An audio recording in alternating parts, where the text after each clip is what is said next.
morning everybody. Now in last video we are discussed about the instantaneous speed and velocity. Now today we are discuss about the acceleration. Okay, अब motion के अंदर different physical quantity में सबसे पहले हमने position check की थी. Change in position मतलब डिस्टेंस या डिस्प्लेसमेंट करके लिखा था. डिस्टेंस या displacement with respect to time is called speed and velocity. Speed and velocity.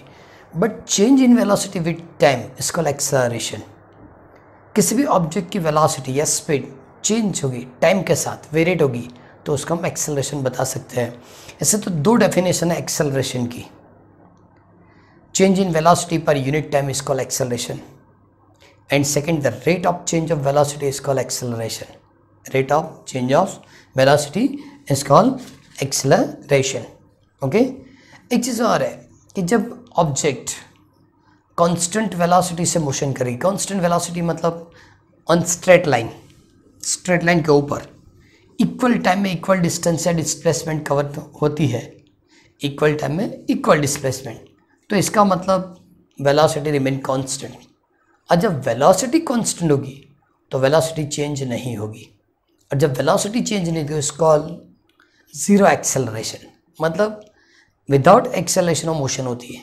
तो कांस्टेंट वेलोसिटी के अंदर ओके कभी भी एक्सेलरेशन प्रोड्यूस नहीं होगा, क्योंकि डेफिनेशन ऐसी है, the change in velocity per unit time is called acceleration. Okay, सबसे पहले ये बताएंगे कि चेंज इन वेलोसिटी कितनी मेथड है जिसमें वेलोसिटी चेंज हो सकती है. ओके, तो velocity is a vector physical quantity. तो first method, suppose magnitude change होगी, मैग्नीट्यूड चेंज होगा वेलोसिटी का तो भी एक्सेलरेशन प्रोड्यूस होगा. Second, the direction of velocity change होगी तो भी एक्सेलरेशन प्रोड्यूस होगा. And third, the magnitude direction both are change, okay, तो भी एक्सेलरेशन प्रोड्यूस होगा. सबको विथ एग्जाम्पल कंप्लीट करते हैं कि सपोज किसी ऑब्जेक्ट के ऊपर जब ग्रेविटेशनल फोर्स लगती है, ग्रेविटेशनल फोर्स मतलब वेट, तो डाउनवर्ड डायरेक्शन में आएगा. So now initial velocity v0 equal to 0, क्योंकि ऊपर आपने इसको पकड़ के रखा है. अब इसको फ्री फॉल करेंगे तो डाउनवर्ड जाएगा. So now final velocity also in downward direction, acceleration also in downward direction. Acceleration कितना? ग्रेविटेशन एक्सेलरेशन जितना, तो डाउनवर्ड, मतलब initial velocity, final velocity, acceleration both are in same direction. तो इस एग्जाम्पल के अंदर डायरेक्शन चेंज नहीं होती, लेकिन मैग्नीट्यूड चेंज होगी. पहले इनिशियल वेलोसिटी 0 थी, हर सेकेंड उसकी वेलोसिटी 9.8 मीटर पर सेकेंड जितनी इंक्रीज होती रहेगी. ओके, और इसलिए हम बताते हैं कि gravitational acceleration is 9.8 metre per second square. Per second velocity 9.8 metre per second increase होगी. Okay, and therefore acceleration is 9.8 metre per second square. Clear? क्योंकि एक्सेलरेशन की formula suppose average acceleration, so change in velocity, change in time. Initial velocity 0 है, after 1 second, after 1 second velocity क्या होगी? 9.8 metre per second. तो आप change क्या लिखेंगे? सो v minus v0, so t minus t0. Okay, final velocity 9.8, initial 0, final time 1 second, initial timing 0. So answer is 9.8 meter per second square. So acceleration is called gravitational acceleration. लेकिन इस example के अंदर सिर्फ और सिर्फ magnitude change होती है, direction change नहीं होगी. सेकेंड,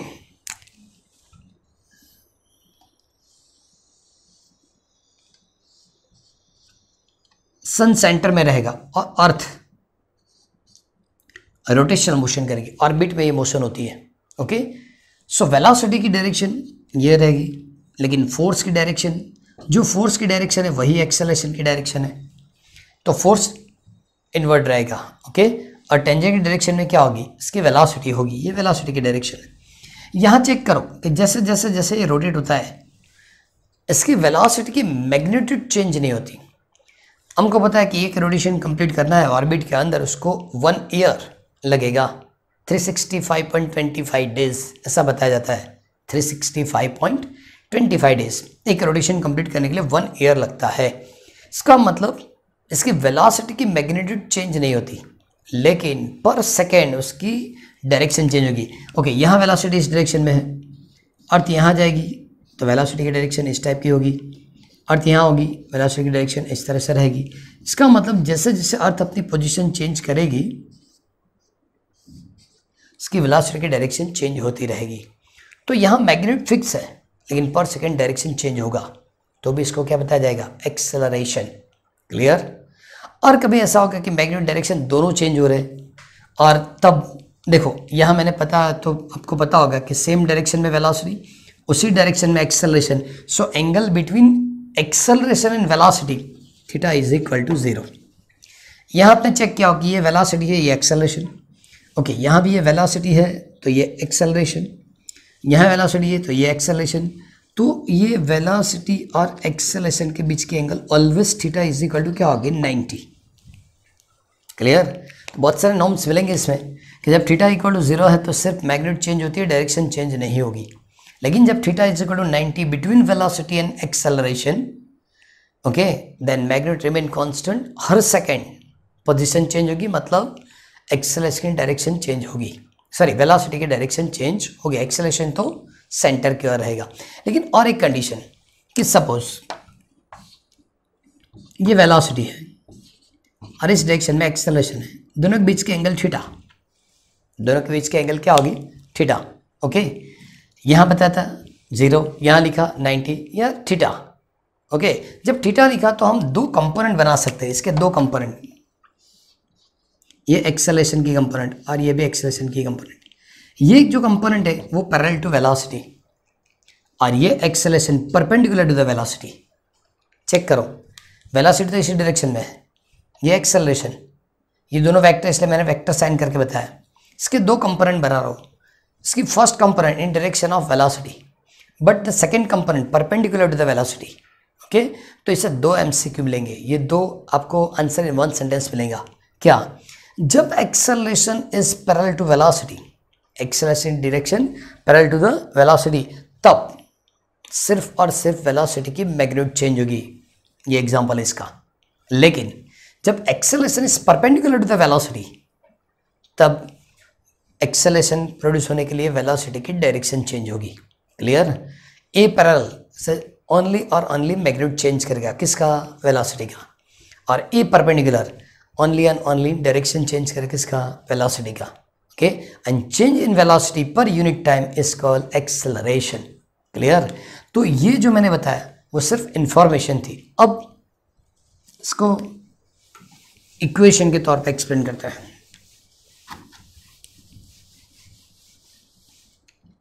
ओके, किसी ऑब्जेक्ट के लिए हम वेलोसिटी वर्सेस टाइम की ग्राफ बनाते हैं, velocity versus time. So velocity in metre per second, time also in second, और सपोज ग्राफ इस तरह से बनता है।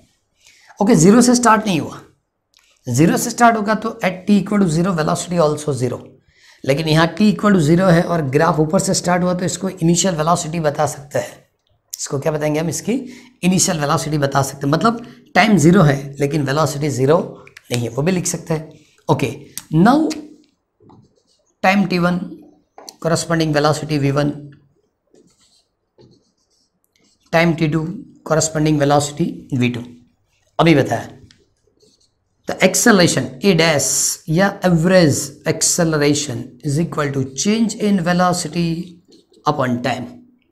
सो now v2 minus v1 upon t2 minus t1, v2 minus v1 upon t2 minus t1. Okay, now the unit of acceleration, so meter per second for velocity and second for time, and therefore meter per second square, दो method से लिख सकते हैं, या metre second raise to -2। According to second chapter, the dimension formula of acceleration m0, l1 and t minus 2, because m the measurement of length, s measurement of time, so dimension formula is m0, l1 and t minus 2. Clear? ये dimension formula हो गई। एक चीज और, यहाँ भी हम ये एवरेज एक्सेलरेशन है, इसको इंस्टेंटेनियस एक्सेलरेशन में कन्वर्ट करना है, तो अगेन वो थियरी याद करो जो हमने लास्ट वीडियो में पढ़ी थी कि जब हम टाइम इंटरवल को डिक्रीज करेंगे तो करस्पॉन्डिंगली चेंज इन वेलोसिटी की मैग्नीट्यूड भी क्या होगी, डिक्रीज होगी। ये जितना कम करेंगे ये इतना कम होता जाएगा, ओके। और एक ऐसी मैग्नीट्यूड मिलेगी जो होगी आपको इंस्टेंटेनियस एक्सेलरेशन देगी। तो इसका मतलब क्या है, इसी फॉर्मूला से हम इंस्टेंटेनियस एक्सेलरेशन लिख सकते हैं। कैसे? So a is equal to limit delta t tends to 0 dv या delta v upon delta t. Clear? So now क्या लिख सकते हैं, a is equal to dv upon dt। क्या पढ़ेंगे इससे? पढ़ना कैसे है, derivative of velocity with respect to time, derivative of velocity with respect to time. इसका मतलब टाइम इंटरवल डिक्रीज करना है तो एक ऐसी वेलोसिटी मिलेगी, सॉरी एक ऐसी एक्सेलरेशन होगी जिसको आप इंस्टेंटेनियस एक्सेलरेशन बता सकते हैं। क्लियर? ऐसे ग्राफ से भी मिलता है, डिफरेंट ग्राफ से भी हम कैलकुलेट कर सकते हैं, ओके। एक और ग्राफ बना के बता रहा हूं, ओके। अभी जो मैंने ग्राफ बनाया था वो स्ट्रेट लाइन था, इसका मतलब equal time equal velocity increase होगी, मतलब ये कांस्टेंट एक्सेलरेशन था।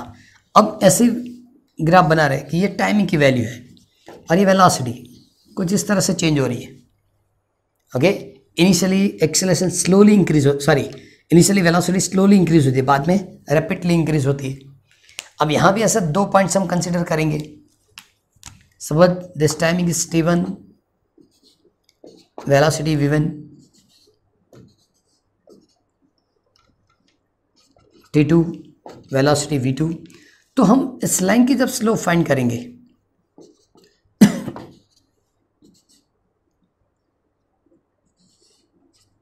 तो स्लोप इज इक्वल टू क्या लिखेंगे, बी सी अपॉन ए सी। बी सी मतलब डेल्टा वी, ए सी मतलब डेल्टा डी। ये आपको एवरेज एक्सेलरेशन देगा, ये आपको एवरेज एक्सेलरेशन देगा।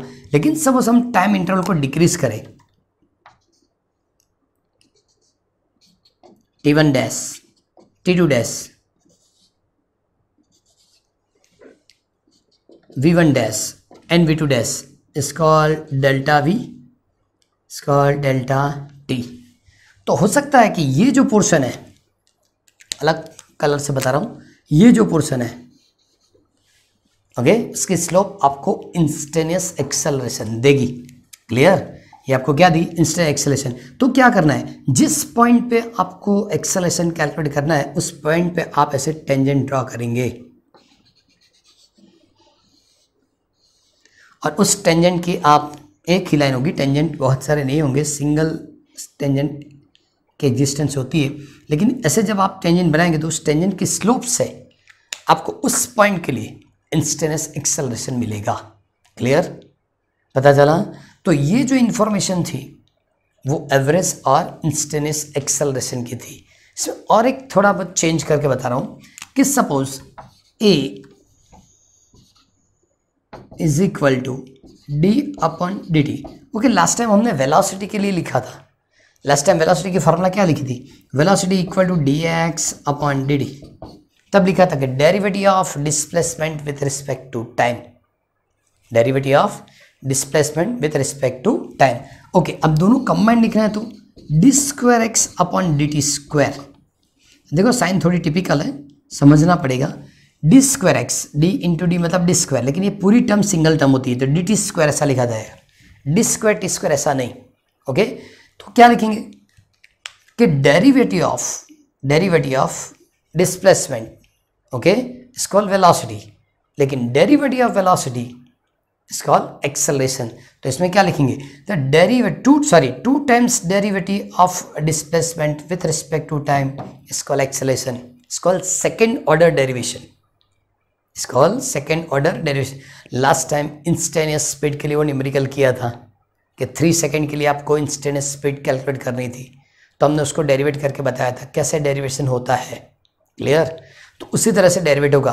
तो फर्स्ट डिस्प्लेसमेंट को फर्स्ट टाइम आप डेरिवेट करेंगे तो वेलोसिटी में कन्वर्ट हो जाएगा, वेलोसिटी को फिर से आप डेरिवेट करेंगे तो एक्सेलरेशन में वो कन्वर्ट होगा।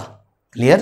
तो ये थोड़ी इंफॉर्मेशन मैंने ज़्यादा लिखी है। A is equal to d square x upon dt square. The second derivative of displacement with respect to time is called acceleration. It's called acceleration. अब डिफरेंट ग्राफ जो है उससे एक्सप्लेन करेंगे।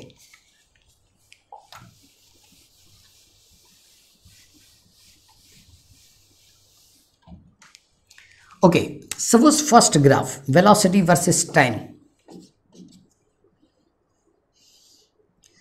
इस तरह की स्ट्रेट लाइन है। स्ट्रेट लाइन ग्राफ, इसका मतलब क्या हो कि टाइम के साथ ये वेलोसिटी चेंज नहीं होती, और जब टाइम के साथ ये वेलोसिटी चेंज नहीं होती तो इसको कांस्टेंट वेलोसिटी बताया जाएगा। इसका मतलब एक्सेलरेशन को कांस्टेंट बताया जाएगा। किसी भी टाइम के लिए वेलोसिटी रिमेन कांस्टेंट, किसी भी टाइम के लिए वेलोसिटी रिमेन कांस्टेंट। अब जब वेलोसिटी ही चेंज नहीं होती, जब वेलोसिटी चेंज नहीं होती तो डेल्टा वी जीरो हो जाएगा। इसके लिए क्या लिखेंगे, delta v equal to zero, किसी भी टाइम इंटरवल के लिए delta v equal to zero, and therefore acceleration also zero. इसमें एक्सेलरेशन क्या होगा, zero. Okay, now second graph.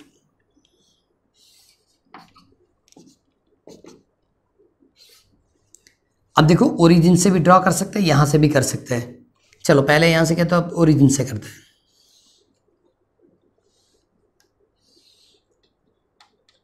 Okay, इसका मतलब जैसे जैसे टाइम इंक्रीज होगा वेलोसिटी इंक्रीज होगी, वेलोसिटी क्या होगी, इंक्रीज होगी। ओके, इसका भी हम स्लोप कैलकुलेट कर लें, t1 t2 v1 v2, so delta v is greater than zero. ये पॉजिटिव होगा, ये तो ऑलवेज ग्रेटर देन जीरो ही होगा, टाइम के डिफरेंस नेगेटिव में नहीं लिख सकते। Okay, so delta is greater than zero, तो इसका मतलब acceleration also greater than zero, इसको acceleration also greater than zero ऐसा लिखेंगे। Okay, now third graph. Okay, इस तरह से टाइम के साथ वेलोसिटी क्या होती है, डिक्रीज होती है, और जब टाइम के साथ वेलोसिटी डिक्रीज होगी सो t1 कॉरेस्पॉन्डिंगली क्या मिलेगा, v1, t2 क्या मिला, v2।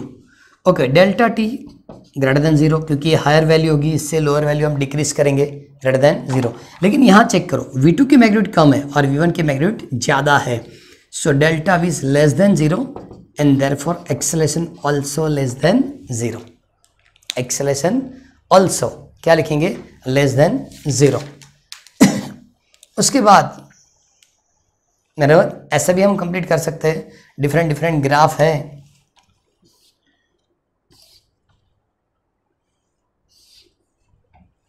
ऐसी भी एक डायग्राम उन लोगों ने ड्रॉ करके दी है। यहाँ क्या बताएंगे, जैसे जैसे टाइम इंक्रीज होगा क्या होता है, वेलोसिटी इंक्रीज होगी या डिक्रीज, डिक्रीज होती है, क्योंकि इस टाइमिंग के लिए t1 v1 t2 ये v2, ये तो नेगेटिव साइड है, मतलब ये मैग्नीट्यूड हायर नेगेटिव होगी, ये कम नेगेटिव होगी। ओके, तो ये difference always delta v is less than zero, acceleration also less than zero. Okay, तो ऐसे डिफरेंट डिफरेंट ग्राफ के लिए एक्सप्रेशन हो सकता है। और एक ग्राफ फॉर इंफॉर्मेशन में एक्सप्लेन कर रहा हूं, क्योंकि ये जो ग्राफ है ना वो कॉम्पिटिटिव में पूछा है।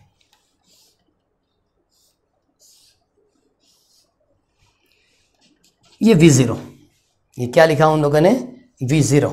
ओके, यहाँ लिखा टाइमिंग t1 और यहाँ लिखा -v।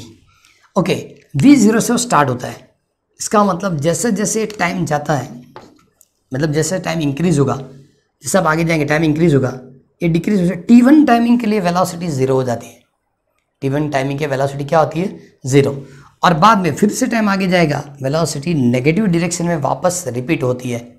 ये एग्जांपल कौन सा, इस ऑब्जेक्ट को अपवर्ड डायरेक्शन में थ्रो करो, जब आप अपवर्ड डायरेक्शन में थ्रो करेंगे तो इसका मतलब ये वेलोसिटी होगी v0, अपवर्ड जाएगी तब, लेकिन जैसे जैसे टाइम जाएगा उसकी वेलोसिटी डिक्रीज होगी, हाईएस्ट पॉइंट पे उसकी वेलोसिटी जीरो हो जाएगी। उस टाइमिंग को क्या लिखेंगे, t1, और बाद में वो वापस आएगा। जब वापस आएगा तो ओरिजिनल जो वेलोसिटी थी उसकी अपोजिट डायरेक्शन में आएगा, इसका मतलब वेलोसिटी को हम नेगेटिव वेलोसिटी बता सकते हैं। तो ग्राफ की नेचर से पता चलना चाहिए कि ऑब्जेक्ट की मोशन किस टाइप की है। क्लियर? तो हम इस तरह से डिफरेंट ग्राफ से एक्सेलरेशन एक्सप्लेन कर सकते हैं। ओके, नाउ द डिफरेंट और भी ग्राफ है जो सिर्फ ये सभी ग्राफ जो हमने एक्सप्लेन किए वो वेलोसिटी वर्सेस टाइमिंग के थे, लेकिन 3 ग्राफ ऐसे भी है जो डिस्प्लेसमेंट या डिस्टेंस वर्सेस टाइम के हैं और जिससे हमको पता चलता है कि एक्सेलरेशन कैसा होगा। एज पर एग्जाम्पल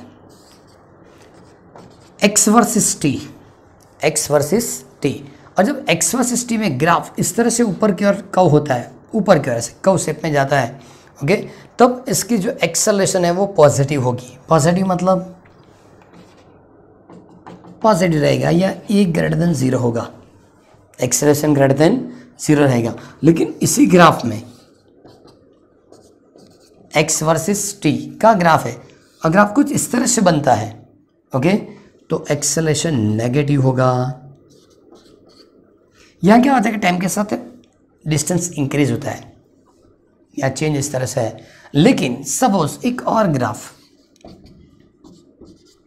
ये ग्राफ स्ट्रेट लाइन है, ये ग्राफ कैसा है, स्ट्रेट है, जाने कि ये ओरिजिन से पास होगा, सपोज ऐसे भी स्ट्रेट लाइन मैंने बना दिया, तो इस ग्राफ के लिए एक्सेलरेशन 0, इस ग्राफ के लिए एक्सेलरेशन क्या होगा, 0, क्योंकि इसके लिए कांस्टेंट वेलोसिटी मिलेगी और जब वेलोसिटी चेंज नहीं होगी तो इसका मतलब एक्सेलरेशन क्या हो जाएगा, 0। तो इस टाइप की बहुत सारी इंफॉर्मेशन एक्सेलरेशन में है और एक्सेलरेशन मैंने ऐसे तो 2 बताए। सबसे पहले एवरेज बताया, एवरेज एक्सेलरेशन की फॉर्मूला लिखी थी, तो average acceleration is equal to delta v upon delta t is called v2 minus v1 upon t2 minus t1 and the instantaneous acceleration, तो limit delta t tends to 0 delta v upon delta t, लेकिन हम कौन सी formula use करते हैं, dv upon dt, बराबर। मेरे ख्याल से ऐसा आपने आज सेकेंड इक्वेशन पढ़ा, पहले पढ़ा था velocity v equal to dx upon dt,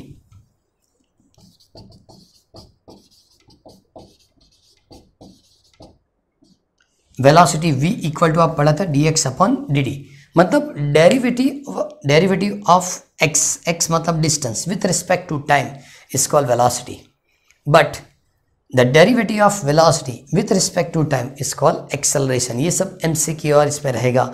और बाद में हमने आज एक इक्वेशन और लिखा कि d2x upon dt square the second derivative of displacement with respect to time is called acceleration. Clear?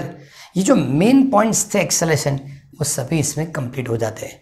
Okay, तो पहले एवरेज एक्सेलरेशन हुआ, देन इंस्टेंटेनियस एक्सेलरेशन हुआ और डिफरेंट ग्राफ से हमने कंप्लीट किया कि कब एक्सेलरेशन पॉजिटिव होगा, कब नेगेटिव होगा, कैलकुलेट कैसे करेंगे। क्लियर? और एक बाकी है, वो है कांस्टेंट एक्सेलरेशन, लेकिन उसको काइनेटिक्स की थ्योरी या काइनेटिक्स इक्वेशन बताए जाते हैं जो आपने आगे वाले स्टैंडर्ड में पढ़े हैं, लेकिन उसको फिर से एक बार आगे वाली वीडियो में इसको रिपीट करेंगे। लेकिन इसके साथ भी एक्सेलरेशन की एनिमेशन मैं भेजूंगा, अब उसको प्रॉपरली पढ़ेंगे जिससे पता चलेगा कब एक्सेलरेशन पॉजिटिव, कब नेगेटिव। ओके, और ऊपर की ओर शेप जाता है ऐसे, तब एक्सेलरेशन पॉजिटिव, ये नेगेटिव। ये ग्राफ कौन सा है, एक्स वर्सेस टी, और पहले जो ग्राफ बताए कौन से थे, वो वी वर्सेस टी। वो क्या होता है, वी वर्सेस टी। क्लियर? और दूसरी बात कि एक्सेलरेशन के अंदर ऑलवेज हमने चेक किया कि जैसे जैसे टाइम के साथ वेलोसिटी इंक्रीज होती है तो हम उसको एक्सेलरेशन बताते हैं, लेकिन सपोज टाइम के साथ वेलोसिटी डिक्रीज होती है तो उसको डी एक्सेलरेशन या रिटार्डेशन बताया जाता है।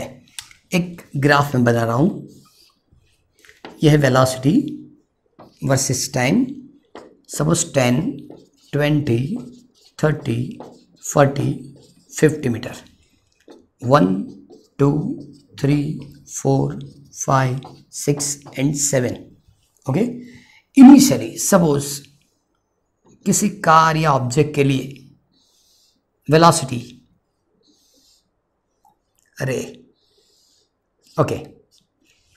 किसी भी कार या ऑब्जेक्ट के लिए वेलोसिटी इन 3 सेकेंड, फर्स्ट 3 सेकेंड, इसकी यूनिट सेकेंड, इसकी unit metre per second. Suppose first 3 second के अंदर इसकी वेलोसिटी इंक्रीज होकर 50 तक जाती है तो ये पोर्शन एक्सेलरेशन का है। ओके, बाद में उसकी वेलोसिटी 2 सेकेंड तक स्टडी हो जाती है, स्टडी मतलब रिमेन कांस्टेंट, कांस्टेंट वेलोसिटी से हो जाएगा, वो कांस्टेंट वेलोसिटी से जाएगा, तो ये वेलोसिटी रिमेन कांस्टेंट, ओके। और बाद में 2 सेकंड के अंदर वेलोसिटी डिक्रीज होके 0 हो जाती है। ये किस में होता है? एज फॉर एग्जांपल कि आप स्कूल से निकले, घर जाते हैं, इनिशियली 3 सेकंड के अंदर आपने वेलोसिटी इंक्रीज की, ओके, 2 सेकंड तक वेलोसिटी कांस्टेंट रहती है। बाद में कुछ हर्डल्स है, आपने ब्रेक लगाई, मतलब 2 सेकंड के अंदर वेलोसिटी क्या हो गई? 0। तो इसको आप बताएंगे एक्सेलरेशन, ओके, ये वैल्यू एक्सेलरेट होती है, ओके। इसको क्या बताएंगे? Constant velocity. लेकिन यहाँ डी एक्सेलेशन, मतलब यहाँ acceleration A is greater then 0, यहाँ ए इज इक्वल टू 0 और यहाँ ए is less than 0।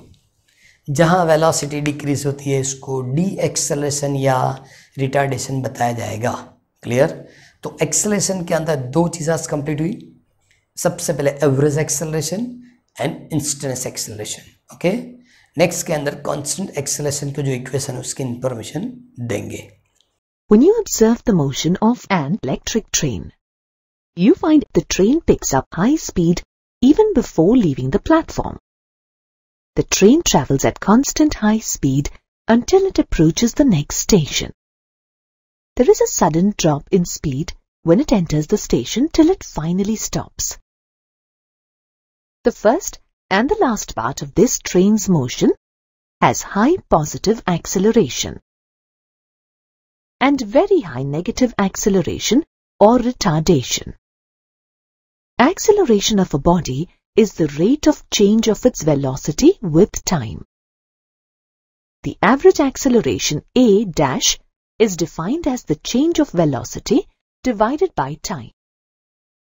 V2 and V1 are instantaneous velocities at times t2 and t1. The SI unit of acceleration is meter per second square. On the VT graph, the average acceleration is represented by the slope of the line joining the points V1, T1 and V2, T2. Just as we defined instantaneous velocity, we can similarly define instantaneous acceleration. On the VT graph, instantaneous acceleration at any point on the curve is represented by the slope of the tangent drawn at that point. Like velocity, acceleration is also a vector with both magnitude and direction. The acceleration of a body can change with either a change in the magnitude of its velocity or change in the direction of its velocity, or both. In rectilinear motion, we have only 2 directions of motion, positive and negative. Therefore, we have 2 types of velocities, positive and negative. Similarly, we have 2 types of acceleration, positive and negative. Formulating a proper and consistent sign convention for acceleration is very important.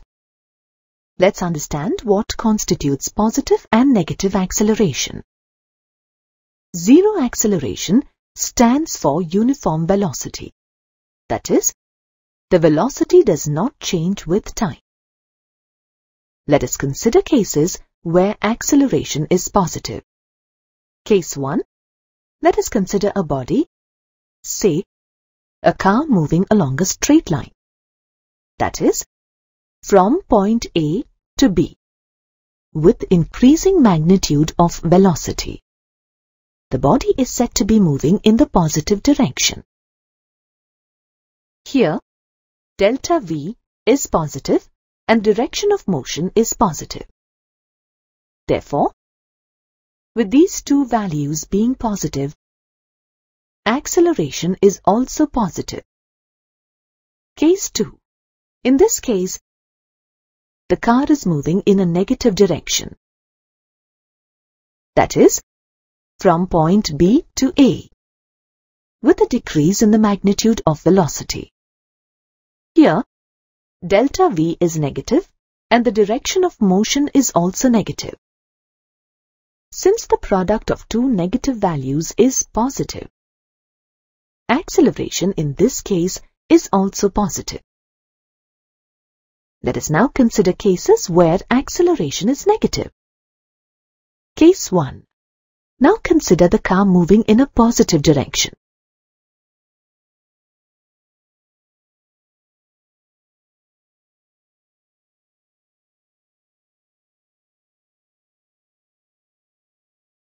That is, from A to B, with a decrease in the magnitude of velocity. Here, delta V is negative and direction of motion is positive. Since the product of a negative and a positive value is negative, the acceleration in this case is negative. Case 2. In this case, the car is moving in a negative direction. That is, from B to A, with an increase in the magnitude of velocity. Here, delta V is positive and direction of motion is negative. Since the product of a positive and a negative value is negative, the acceleration in this case is also negative. To decide whether acceleration is positive or negative, the terms retardation or deceleration are confusing while solving problems. Here is an easy way to get the sign convention for acceleration right. In the four cases we have just studied with respect to points A and B between which the body traverses, let us fix the velocities of the body at these points as V at A and V' at B. The four cases are tabulated. If the origin and direction of motion are discarded, we are left with the type of acceleration and the relation between the velocities at 2 points. If V and V' are taken as the initial and final velocities in any given problem, then if V is less than V', then acceleration is positive, else negative. Let us see what the xt graphs for positive, negative and zero acceleration look like. The xt graph for motion with positive acceleration curves upward. For negative acceleration, it curves downward. For zero acceleration, it is an inclined line. Let us see what the Vt graphs for all four cases explained earlier look like. Body with positive acceleration, that is, positive direction and positive velocity. The graph is an inclined line above the x-axis with upward inclination. Body with positive acceleration, that is, negative direction and negative velocity. The graph is an inclined line below the x-axis with upward inclination. Body with negative acceleration, that is, positive direction and negative velocity. The graph is an inclined line above the x-axis with downward inclination. Body with negative acceleration, that is, negative direction and positive velocity. The graph is an inclined line below the x-axis with downward inclination.